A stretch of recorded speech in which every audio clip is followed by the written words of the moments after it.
So my presentation is on domestic violence, and I picked this topic because I actually almost chose a career as being a victim's advocate, but I changed my mind for the practice we're going to discuss. But I'm really interested in it all and helping people and figuring out what causes domestic violence, where those problems lie in specific demographics, and figuring out how it's caused in a certain relationship.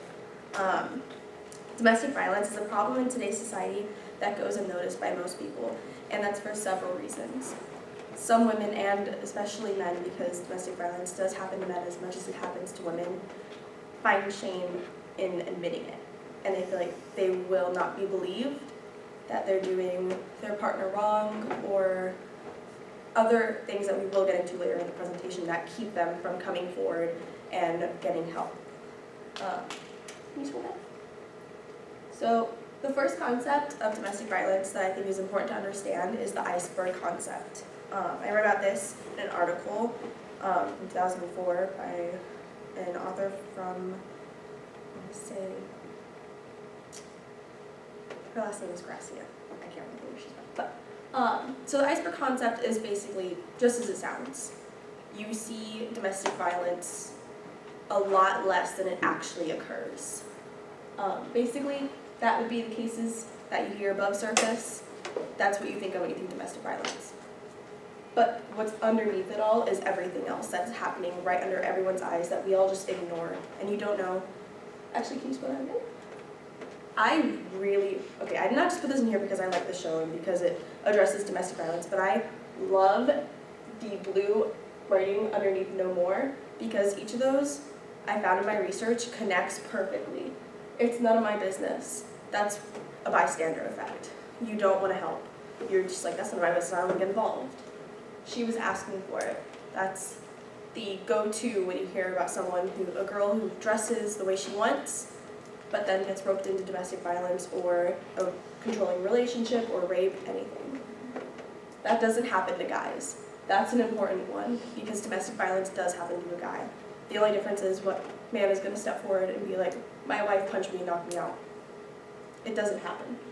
And I'm sure they can work it out as another bystander. That's their problem, they can work it out, they'll get over it, it's a healing process. Usually not the case. Scroll that. Okay. In a cross-sectional study, we found that women who go to a general physician, they surveyed 1,200 women, and 23% had been abused. And then 425 out of 1,035 women had experienced physical violence. That's 41%. And then 74% of women have experienced any controlling behavior in a relationship. 46% had been threatened, and 21% had actual injuries. And keep in mind, 21%, only 50% of that 21% actually got help for those injuries, because they won't go to the doctor. And it was also found that if you're pregnant, risk of abuse doubles. It's actually more common, feminist sociologists have found that it's more common for abuse to be present in a relationship where the woman's occupational status is higher than the man's, as you can see. And then household roles are often not changed, like in a domestic abuse relationship. It's expected that the woman cleans and the man goes to work. So it's often when a man starts to lose control in the relationship that he wants to find it somewhere else. He feels like he needs control. Same thing in the opposite. If a controlling woman feels like she doesn't have power in the relationship, then she's going to try and look for it somewhere else. Can you scroll that? Resource theory is actually what I'm referring to with this. Resource theory is the theory that you look for power in a relationship through economic status or your job or an ultimate resource for power, basically. You have a controlling attitude and you're looking for something that makes you more important, more controlling of your partner. That's why when women become pregnant, it's actually double that they are abused. This was shown in another research cross-sectional study that I included that picture because I had just found it. Like there was 12 of those. And that's insane. Like I wouldn't have thought of that. I wouldn't have thought that when you're pregnant it doubles. Because when you think, oh, you're having a baby, it's an important time. It's a happy time. You want the baby. The couple wants the baby. They're in love. Often that's not the case. Domestic abuse happens mostly in poverty. So poverty and couples that aren't married. So usually the baby is not wanted. And miscarriage is often, actually I believe it's 29% of abused pregnant women result in a miscarriage. And then, can you show that? Okay, so what we're looking for in an abuse relationship is there's different facilities.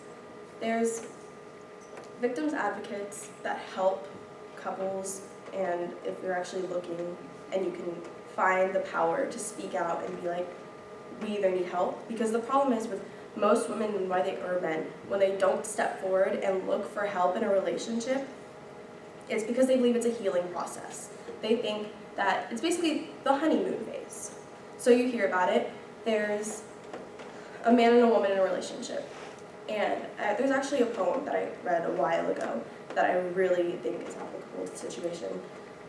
It's a man and a woman, and they're in a relationship, and they've never fought before. And they get into a fight, and the man pushes her. And then they go to bed angry, and she thinks, okay, well, we're going to start healing this process, we're going to get over it. He gives her flowers the next day. Okay, he's not mad at me, it's not going to happen again. The next time they get into an even bigger fight. And it's over something a little bit larger, but this time, instead of just pushing her, he punches her. But the next day he brings her flowers, so it's fine. She thinks he's gonna change. And then the third time, they get into another fight, and he doesn't just punch her. He injures her badly and takes her to the hospital. But he buys her flowers the next day, so he's sorry, so it's okay. And as crazy as it sounds, women do stick around, and they will stay, because they do believe that the person's gonna change just because he brought her flowers. And then before you know it, the end of the poem is actually really sad and it's heartbreaking.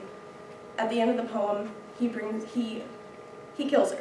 He punches her, she dies, and it ends on a sad note but it's okay, because he brought flowers to my grave. I know he's sorry. And that's just not the case. So victims advocates are around to help couples. There's also the program AWAKE, which it stands for Advocacy for Women and Kids in Emergencies. What we don't think of also in domestic abuse is when kids are involved. So say there is a couple, married or unmarried, most likely unmarried, that already has kids around, and domestic abuse is happening in the household. What does this do for the kid? It's not good. It has terrible effects. Risk factors in a home that make abuse more prevalent are parents that are into substance abuse, poverty, and lower education. Kids who grow up around domestic abuse are more prone to having lots of insane phobias, aggression problems, emotional numbing, depression, and eventually in adulthood this will lead us to criminal behavior and eventually homelessness in some cases.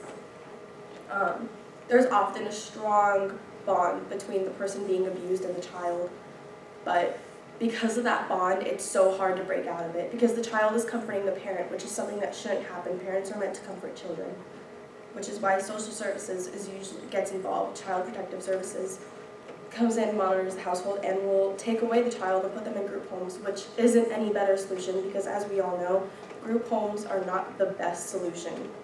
They don't have the best living standards. You don't really know who you're sending the kid to. There are standards, but they aren't regulated, especially in larger cities where a social worker has 40 or 50 families that they're supposed to see, and they just can't make it.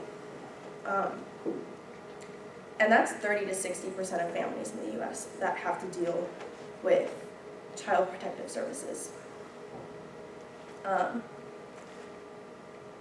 Another thing, if families and the commonalities between where you find domestic violence lingering, it's mostly in, so people of low socioeconomic statuses, specifically men, find their masculinity lying more in aggression and power and toughness. That's where they find their masculinity. That's what's masculine to them. And it's found that men of higher standards find responsibility, ambition, and the ability to have a professional job to be their masculinity. And that shows a giant gap in between where domestic violence is more seen in. So back to the project of Awake. It was founded in 1986, and it helps battered women and children by giving them someone to talk to. A domestic violence specialist is usually the best. That's actually what that is right now. You speak out to one person, you find comfort in that one person. Children also find it easier to talk to someone, a stranger, or a close adult from family friends to talk to you about it. That helps them a lot more. They usually don't want to talk to their social worker or a doctor or anything. They want to talk to someone that they know, like a friendly face. But like I said with the iceberg effect, you never even know. You don't know when to look for. You don't know where a kid is wanting to help. You can't tell if someone is wanting help. It's all really sad. I'm not sure if there's another slide or not. Maybe there isn't. Okay, so yeah, basically, all in all, domestic violence and its impacts are a lot further than you see in real life. It's really hard to determine what a solution is to this because there's so much shame on mental illness and not helping people, and the way the system is now, it's so hard to reach out and get help for people and to help them to realize that this is an issue. But even when you do realize it's an issue, you don't realize it's as big as an issue as it actually is, and it's so hard to help them because of cost and funding for programs. Social workers, or no one wants to go into that. Like I said earlier, I wanted to be a victim's advocate, but it's such a heavy workload and they don't get paid enough. I find that to be a very large problem. I feel as if that's one of the responsibilities and jobs in the US. I think that they deserve more pay. And there's really no solution for that in today's economic world, especially in America now. Like, there's so many other issues that people are focusing on that they're not going to get to it. And to me, that's just really sad that this is just a problem that we all just ignore, and it's happening everywhere.